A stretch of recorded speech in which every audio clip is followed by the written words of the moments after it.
Tandem Nomads, episode 97.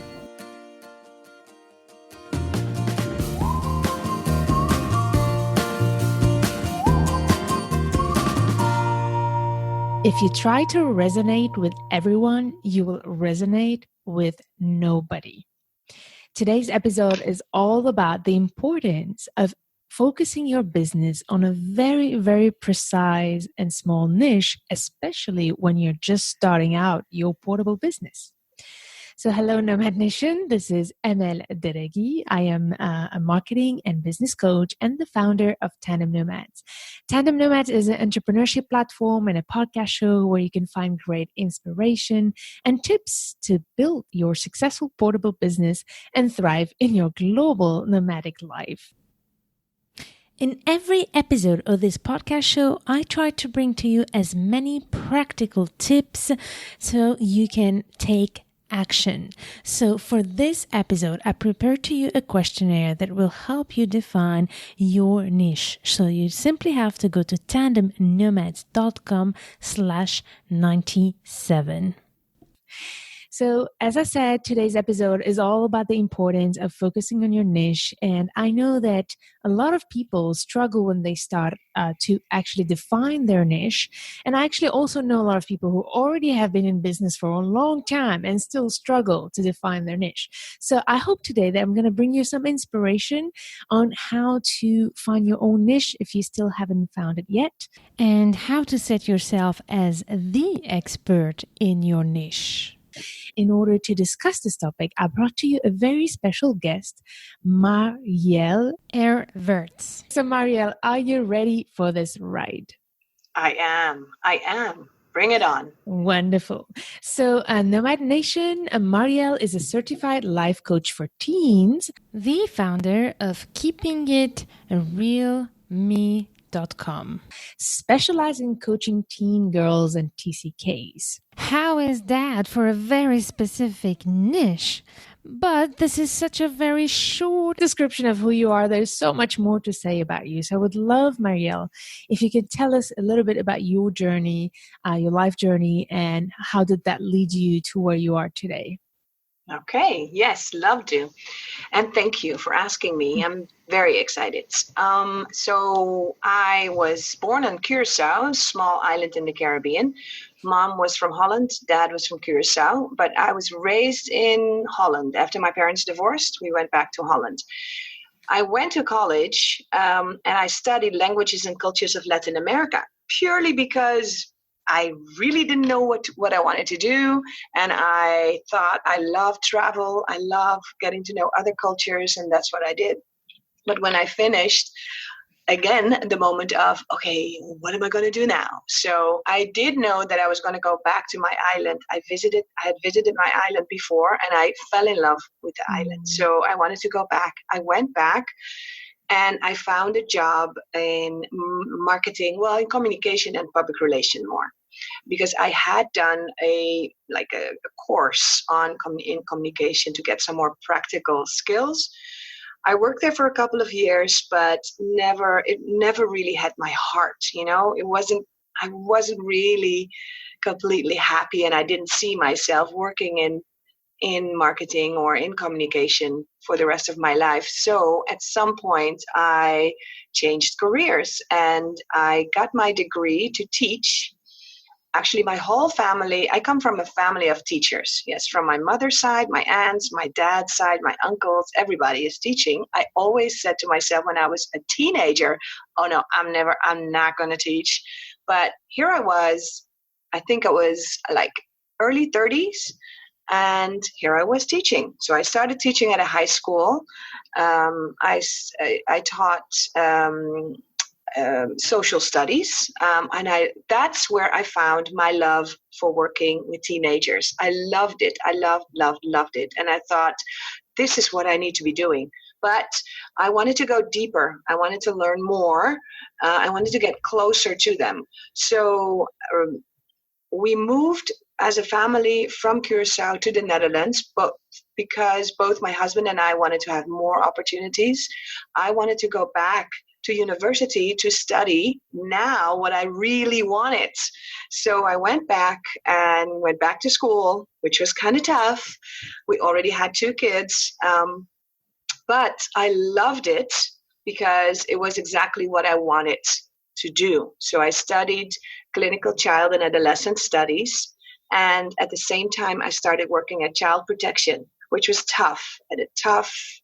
That was really hard, with working as a family guardian with families where there's already, a judge had determined that the situation was not safe. And so we had to work with the families to either get their child back or to get things better in the household, which is, where I learned a lot about myself, actually, and a lot about how resilient kids are. And families, by the way, mothers too, and dads. I did that for a few years, and I think I would have loved to work there a few more years, but hey, another new adventure. My husband got a job in Qatar, in the Middle East. Now, I have to be honest, when he first came home and he said, well, what about Qatar?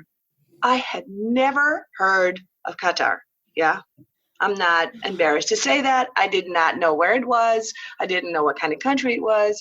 This was before the soccer championships were going to be there, yeah, because now everybody knows where Qatar is, but I didn't. And well, we did, of course, some research, and we went there. We had a glorious time. It was really nice. It's a very international community, which is what I loved. We made a lot of friends from all over the world. And I also was very lucky. I got a job as a school counselor in an international school. I love that. I loved the diversity of the work, working with kids one-on-one, working with kids in the classroom, but working very closely with the teachers, with the parents. I was also very close with my principal. I loved her. We really worked really well together. We had the same vision, and I was part of the leadership team of the lower school. So that was great. I did, however, miss working with teenagers because I was a school counselor at the lower school. And I missed working with teenagers because I knew still that this is where, this is what I love to be doing. I love teenagers. I love just the time, that they're in. It's so many insecurities, but they're little adults and also children at the same time, and searching for who they are, and can be really tough to be a teenager. And so I did stop for a while at the school and had my private practice in Qatar and worked with teenagers, which is, I loved that. I really, discovered that, and it confirmed with me that this is what I wanted to do. But in Qatar, it's a little bit tricky because we were not allowed to register there as, none of us, the psychologists, therapists. So it's really difficult. So we had to kind of work under the radar. So that was tricky. So I decided after a year that I went back to the school, but not because I didn't like working with the teenagers, because I did. And then in 2016, 2 years ago, we decided to go back to our island.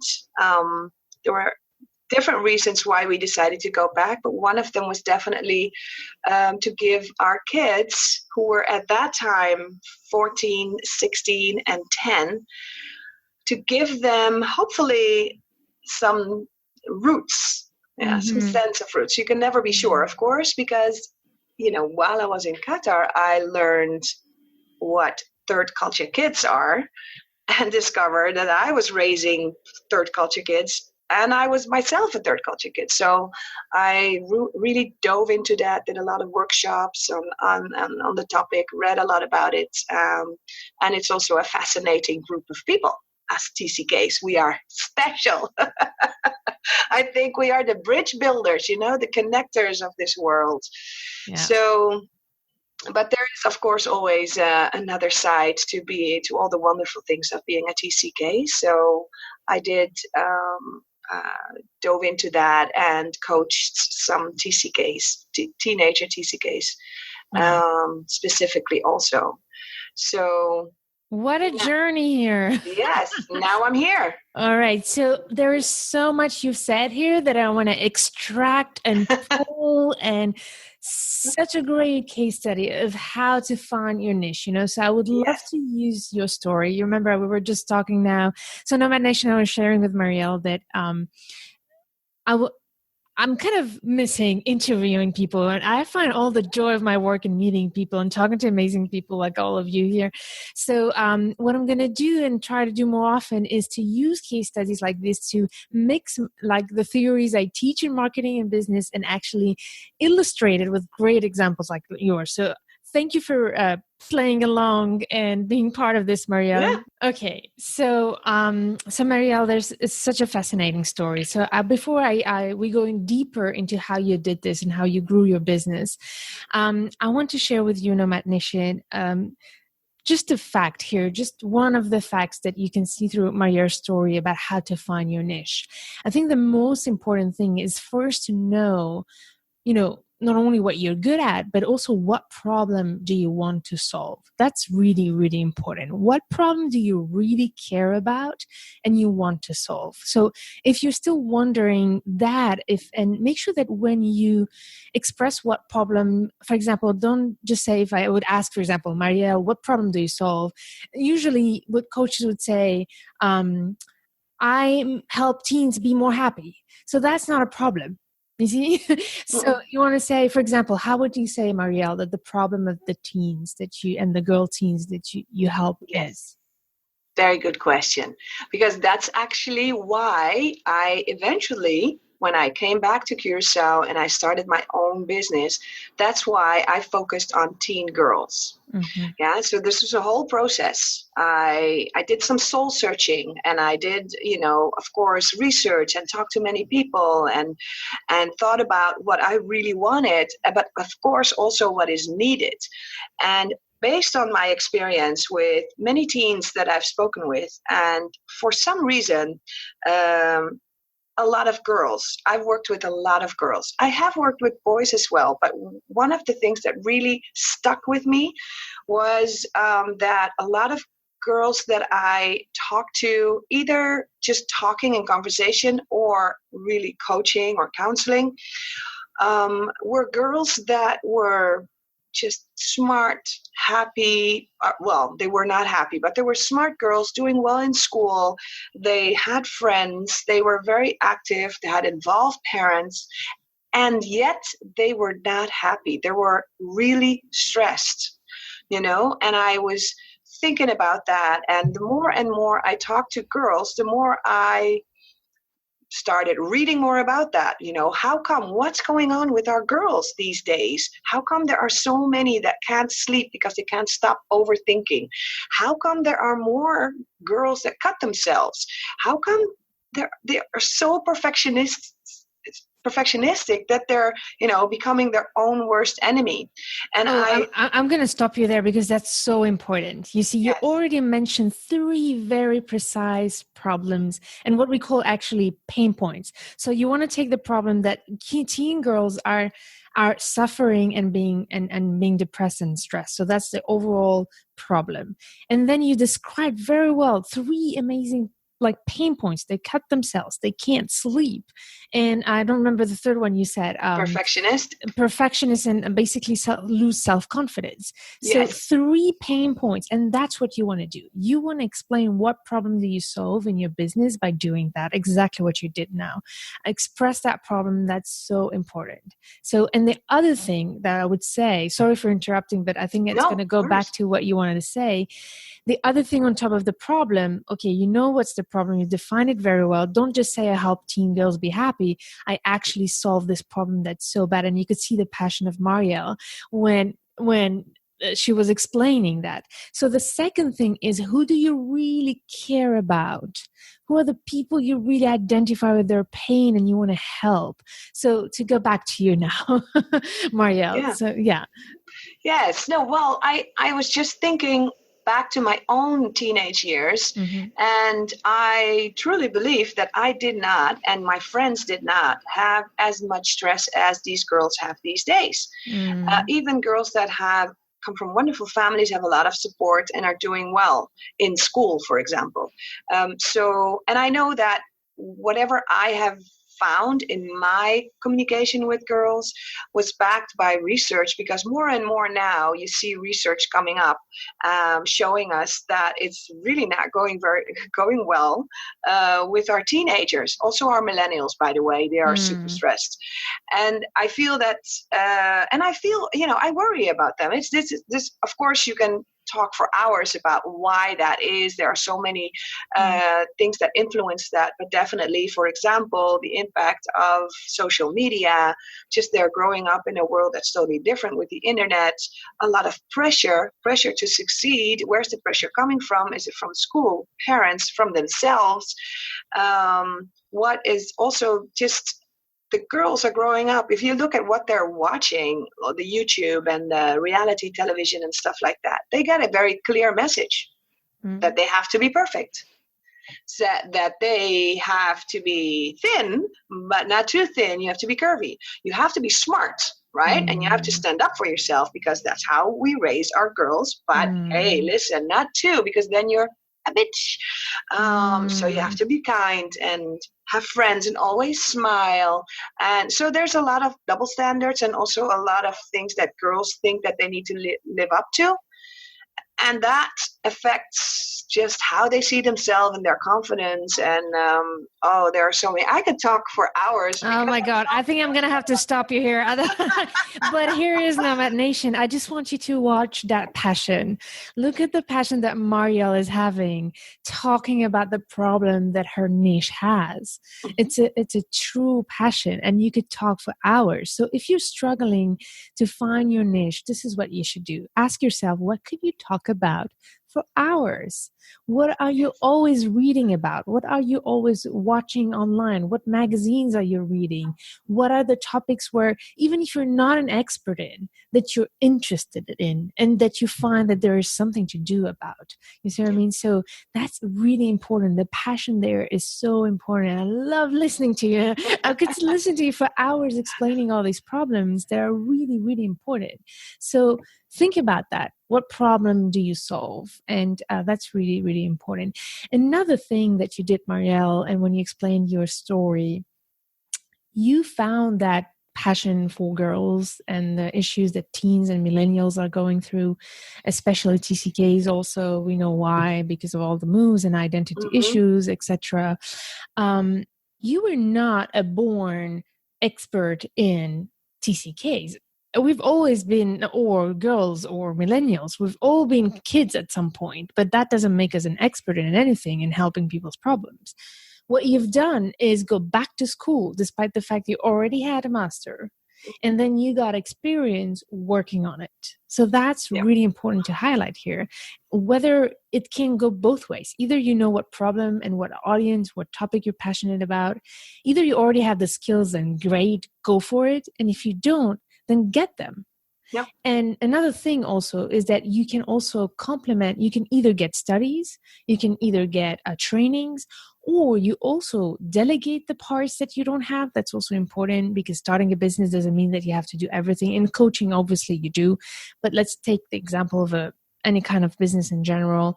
There's so many other ways to acquire the expertise. You need to address the problem of a niche. So don't get stuck if you think that you don't have everything it needs. Right? What do you think, Marielle? Absolutely. So how was it for you, that stretch to have to start all over again to get the skills you needed? To start, you mean when I went back to the university? Yeah.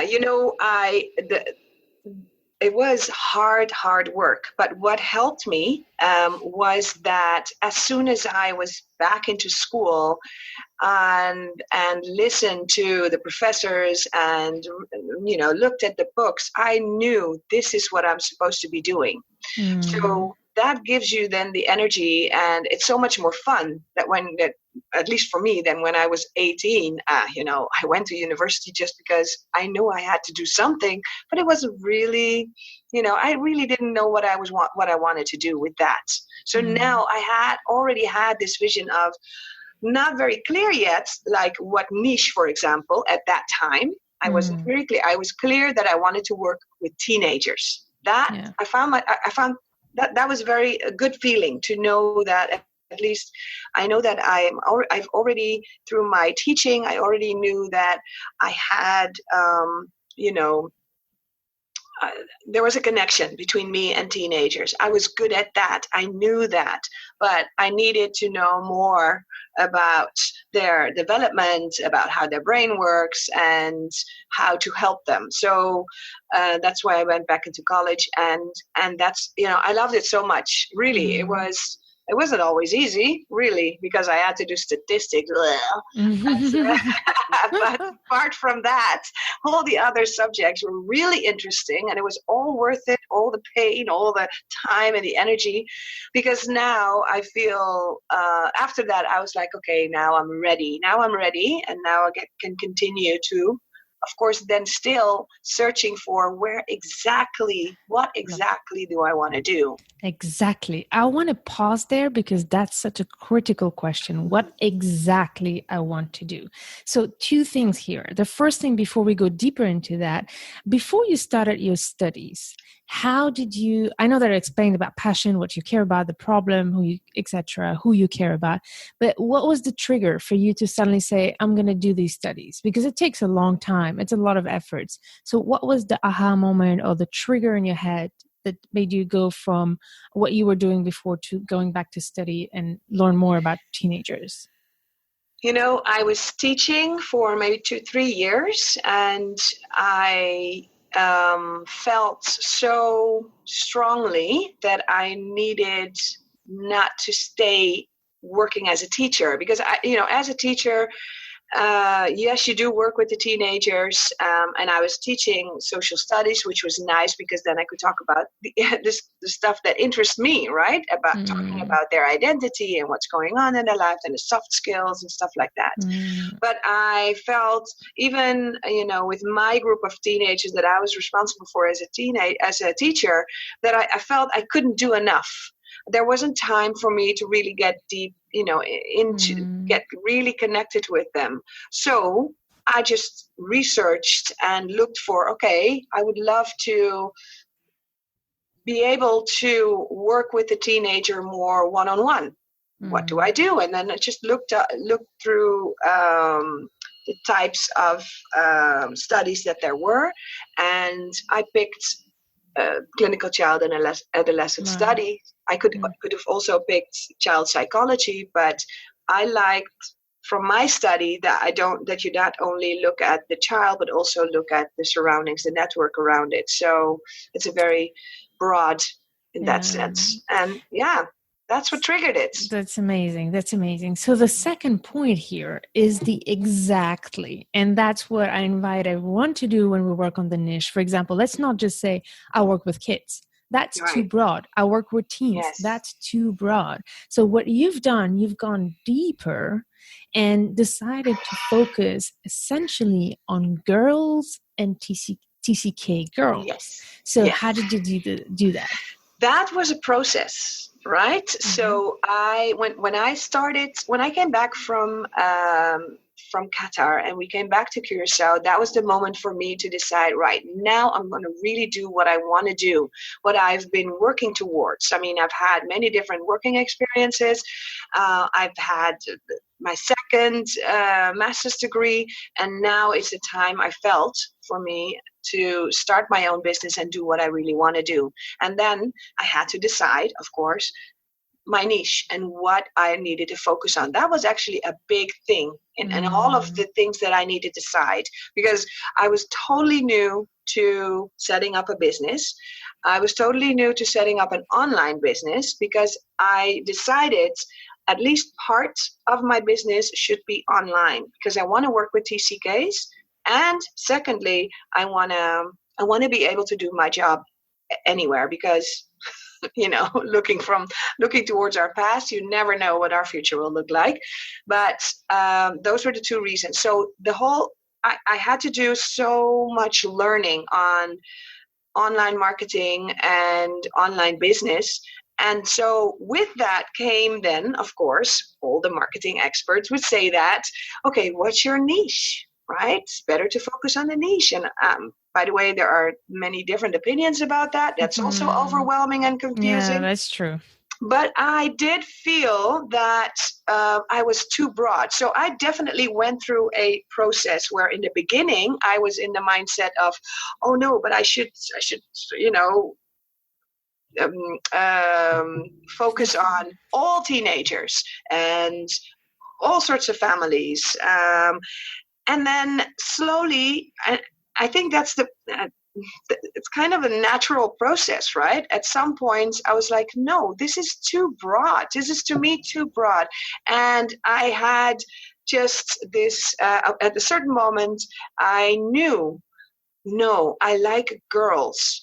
And I mean, as soon as I made that decision, it was such a relief because it meant that I could really focus everything, right? My content, my marketing strategies, I could, when I need to, of course, keep reading books and stuff, I can focus everything on girls, on the development of teen girls, on the issues that they struggle with. So actually, it's so much easier on the one hand. On the other hand, in the beginning, at least, it was still a little bit scary. Like, oh my God, am I not now cutting off a whole group of people and I'm just starting out? I'm still working on building my business. So maybe and I know, and now I know that's a normal that you have to go through that. But I am at the moment now, this is the second year of my business. I'm now at the moment that this is what I'm going to do. And this is, for me, the best way to go. So definitely a process took me along. And actually, for example, yesterday, this still plays a role. Yesterday, I was talking to a school principal, and we were talking about the transition from lower school to middle school. And she asked me to do kind of a talk or a workshop for parents. Right? And she knew, because I had introduced myself, that I was specializing in girls, and that's my teen girls. That's my group. And we were discussing, and here comes another moment where you have to then stick to your gut and stick to what you've chosen, right? And the principal, by the way, was very open to it. She said, if you want to do it like for all parents of boys and girls, that's fine. But listen, you're specializing in girls. If you want me to just invite the moms and the dads of the girls, that's fine too. Then we can go specifically into the issues of girls. And right there, again, I was at that moment where I had to make a decision to say, should I revert back to my old self saying, oh yes, I do everything. But no, instead, say, after some hesitation, I'll be honest, some hesitation, I said, you know what? Let me just stick with the girls. Oh my God. That was the best decision to bring you in here. You are expressing in so many ways what I'm trying, to explain to my clients when I work with them, because I've been there too, to be honest with you. It's been so hard for me to go from corporate, working with big companies, and I had a niche in that field too, but to go into expat partners, such a small group, and only a certain type of expat partners, those who want to start a business. Look how small that can be. And so I'm nodding my head at every single thing you've been saying. So thank you for sharing that, because I know that what is called FOMO, the fear of missing out, is the biggest issue for people when they have to work on their niche. And that challenge is going to come along the way many times in your entrepreneurial journey. I'm not saying your niche should not grow, because it will grow actually. Once you become the expert in your field, at some point that's going to grow, so that's fine, but you're starting, you need to focus. And you gave some really good examples, because I was planning to actually explain why is it important to focus on a niche. And by explaining the fear of missing out and how it turned out to be a good thing, I want to extract that why is it good. And you said it's because it helps you focus. And if you have a niche, it's so hard. There's so much things to do when you sell a business, so many things and aspects and messaging to work on and marketing strategies, etc. If you try to focus on everybody, you will never be efficient. So focusing on a niche is efficient, but it's also cheaper, by the way, because the conversion rate is much cheaper than if you spend, for example, a certain amount of money to target all people. You have less chances to find the right clients than if you focus on that niche. It's much cheaper, and it gives you focus and efficiency. So, and what I would say, at some point, it makes you the expert of that niche. Tomorrow, somebody wants to help their daughter who's having issues. They know where to go to. There's Marielle. Marielle is there. People know that you are the expert to helping teenage girls, especially TCKs. Yeah. So you become the expert of your field. And like you say, it's better to be a big fish in a small pond than a small fish in a big pond. Exactly. So, yeah. Exactly. So very important. And thank you so much for bringing all that struggle that you've been through, and so honest and authenticity. I really appreciate that so much. So I hope, Nomad Nation, you're taking that in, and hope that this helps you through your struggles. It's never easy to focus on a niche, but you see the result. And what I want to share is that result. What was the result for you?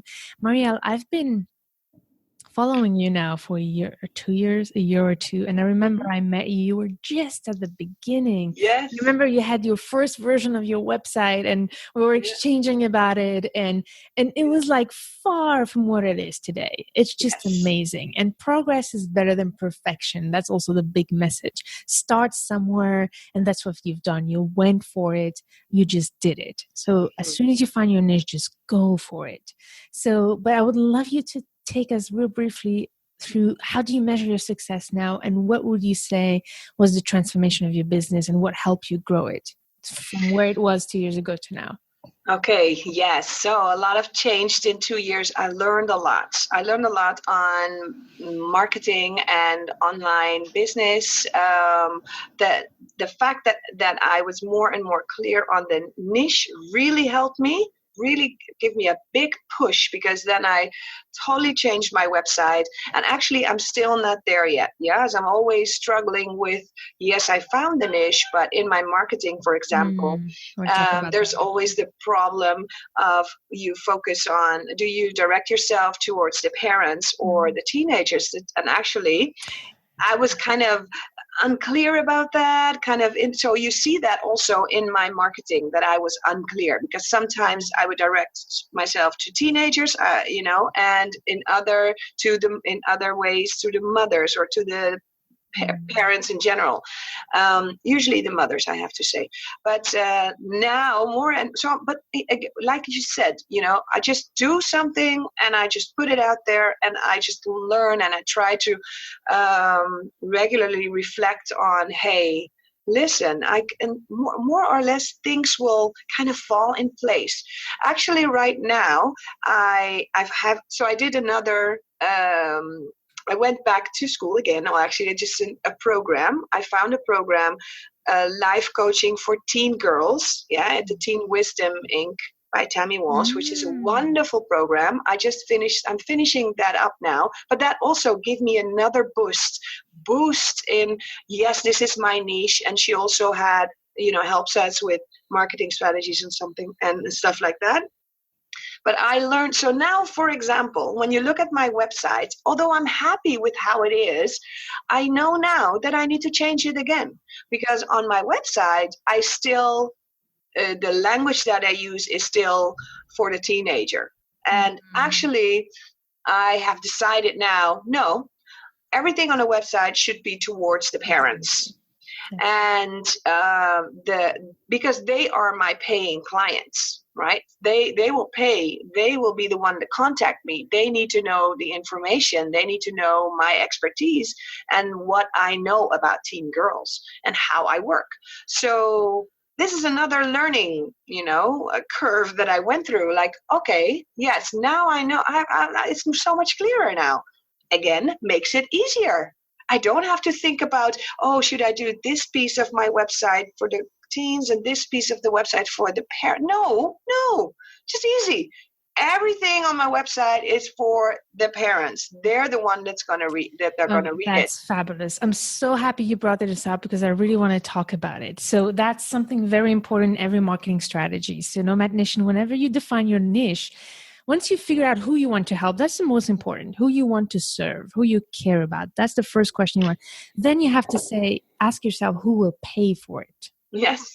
And basically your marketing strategies, basically there is the user or the consumer, who's in your case, the teenage girls, TCKs, teenage girls. Then there's actually three types of stakeholders: the user, the prescriber, and the payer.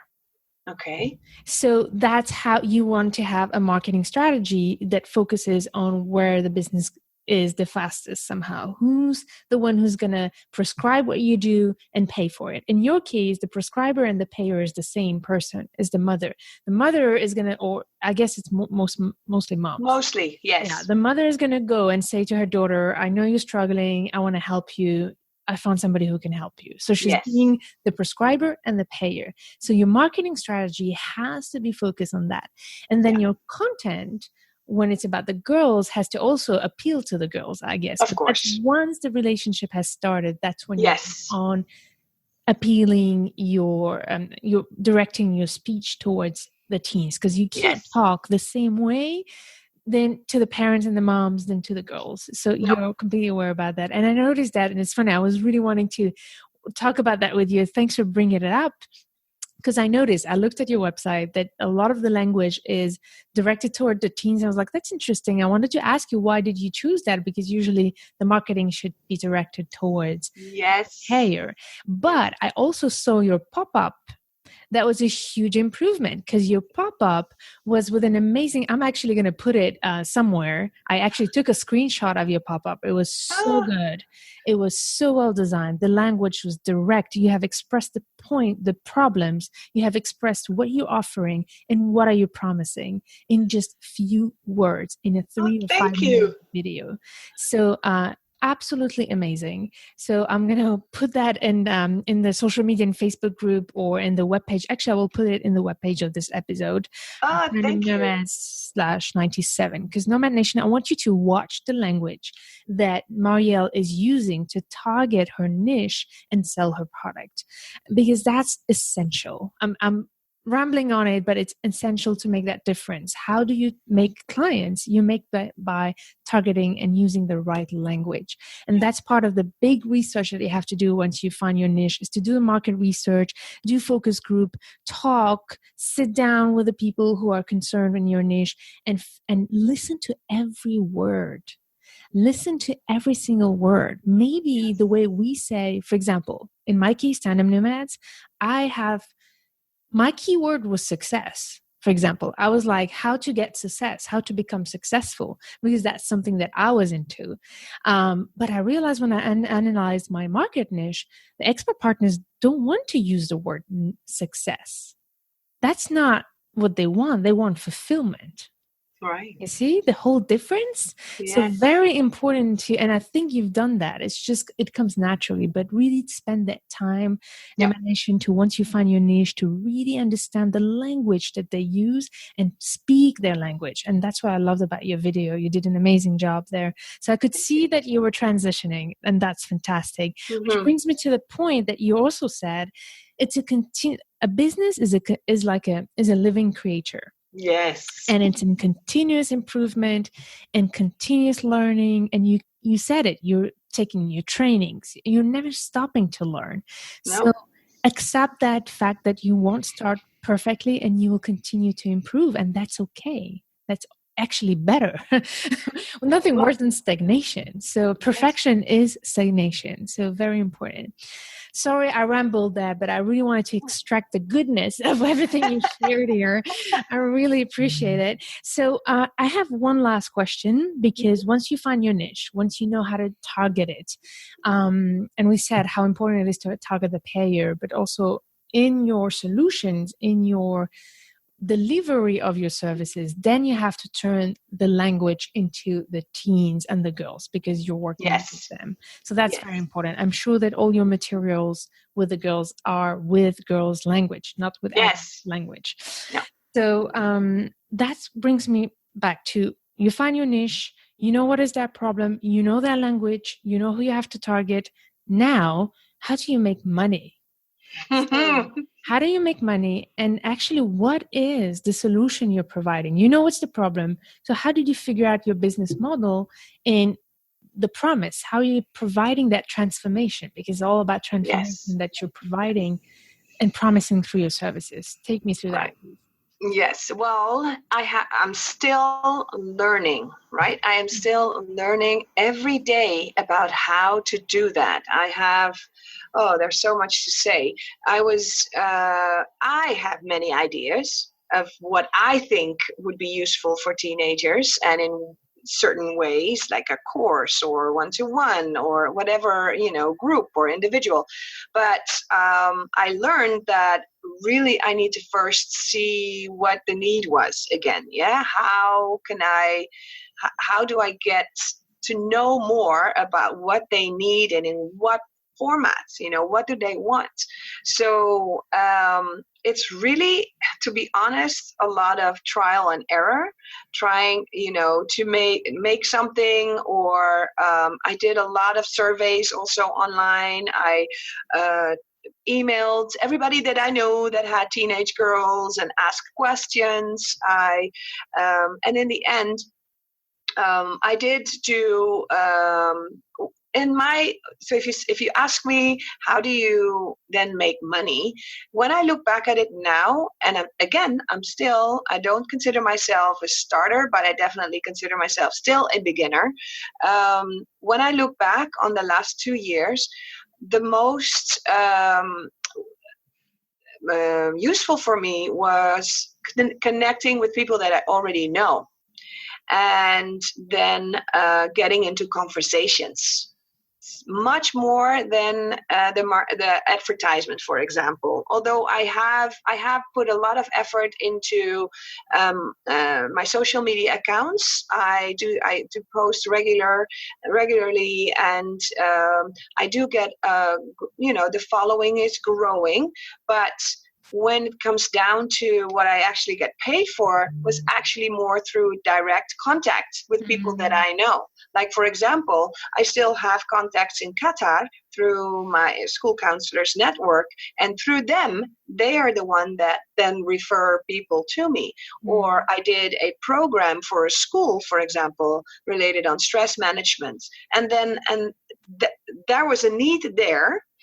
They said, listen, we have high school students here. They are stressed out. Could you please help them with some sort of online program? And that's what I did. And then I designed the program, and we did the program. It was great. It was great for me also to discover, hey, there's a boost for me. Like, I can do this. I can just to give me what they need, and then I'll make a program. And I got a lot of feedback from them. And so based on their feedback and their words, exactly what you said, the words that they use, and actually not really focusing on what I think is their problem, but listening to what is their biggest problem, and that was the stress, which is why I made the stress course, because there are so many teens stressed out. And I basically put, everything that I did with them and everything that I did with my individual clients, it always comes back to a lot of basic stress management skills. So that's why I made this course. But also here in Curaçao, because I wanted to kind of do both online and offline work, right? Because I really do. I do love the using Zoom for online coaching. I did the experience there and am coaching a few TCKs, which I love. And I love this technology. I love that we can do this online. And I really want to expand on that. But I also want to do face-to-face here on the island. And actually, this is what I learned. I just started like 6 weeks, maybe 2 months ago, to network myself here on the island. And I decided at some point, you know what? I'm just going to do it. I also have that perfectionist, like, no, I first have to finish this and then I have to finish this. And I was like, no, stop. I just I found a location and I organized an event for mothers of teenage girls, a happy hour for mothers of teenage girls, just to connect and share. I did a short introduction, but it was more like introducing each other, helping each other. And that was really great. It was just 10 mothers, but it was great. But and guess what? From those 10 mothers, I have to be honest, 2 of them were really good friends, and they brought other friends with them who had teen girls. But I now have 2 mothers that came up to me and said, hey, can you coach my daughter? I'm coaching them now. And I have another mother who was there who worked at a school, and she said, hey, listen, come to my school. Maybe you can do something for the moms of the girls. So amazing. It's that combination, right? Just kind of trial and error and really listening to what they're saying. Like what you just said, you listen to their words and then jump into that. Exactly. Beautiful. I don't think I have to add anything to that. So that's amazing. Yeah. So listen. That's the key. And another thing you said about how you grow your network, just be out there and be consistent. I think I have many episodes about that in the previous ones, the importance of being consistent. And maybe that your business does not come directly, for example, from social media or from your events, but people know what you're doing. They can't recommend you if they don't know what you're doing. So you need to be out there and share all your expertise and provide your help. It always starts with free resources, like for example, this event. Like just like organize a regular event. It can be online. It can be like some level a group live, Facebook live with Q&As, for example, if you have to keep it portable. If you can do it local, it's a monthly meetup where you talk with people. So you want to create a regular meetup point with your audience because you want to make sure that they don't forget you and know all the value that you have to share. And that's huge. So thank you so much. I think we could go for hours talking about that. So I think at some point I have to put an end in this, but it's hard. But just before we finish, however, I'm just going to say one thing because I have the feeling there's a few important points we covered. So Nomad Nation, what I'm going to do, I will be putting a sheet for you on tandemnomads.com/97 that you can download with all the bullet points of the questions you need to answer to be able to find your niche. So that you can really help. And I think you've got amazing inspiration here with Marielle.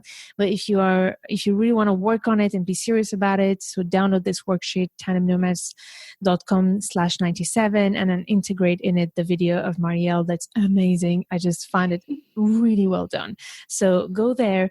And Marielle, could you tell us a little bit about what are your packages now and where we can find you? Yes. So, my website is keepingitrealme.com, and I offer online coaching individually.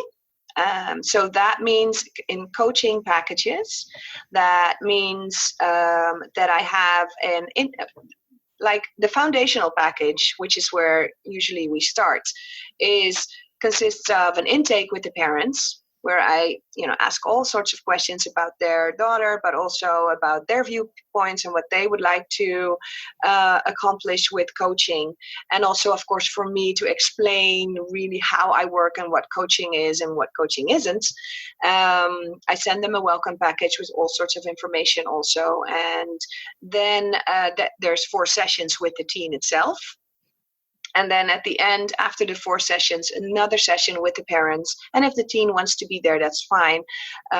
Where we discuss, evaluating actually what was done. And of course, depending on what is needed, sometimes we continue. Sometimes if it's just for smaller issues that we can tackle within 4 sessions, that's great. If not, then we can continue. But it's always in 4 weeks. Okay. So that's what I offer. Obviously, if a parent would like some parenting advice, they can always connect with me and contact me, and we can have a one-on-one between me and the parent. That's also a possibility.